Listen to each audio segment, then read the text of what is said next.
ഈ വീട് ഇത് കൊടുക്കാണ്. 2 ബെഡ്റൂമുണ്ട്, നല്ലൊരു കിച്ചണുണ്ട്, ഫുൾ അറ്റാച്ച്ഡ് ബാത്റൂം, 5000 രൂപ വാടക, 25 രൂപ അഡ്വാൻസ്. ഇതൊക്കെ നിങ്ങളോട് പറയേണ്ട കാര്യം അല്ല, എൻ്റെ കയ്യിൽ ആരെങ്കിലും ഉണ്ടെങ്കിൽ ഒന്ന് കൊണ്ട് കാണിക്കും. ഒരു കാര്യമില്ല. ഇത് ഞാൻ വിലയ്ക്ക് കൊടുക്കാം. ഇനി മിണ്ടരുതേ. ഏയ്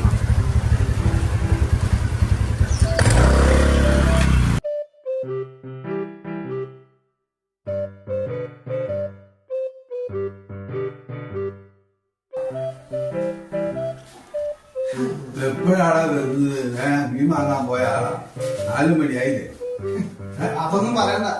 ഒരാളുടെ ലിഫ്റ്റ് ചോദിച്ചതാ. പിന്നെ ഇപ്പത്തെ നിയമങ്ങളും രാത്രി കഴിക്കും. അമ്മേനെ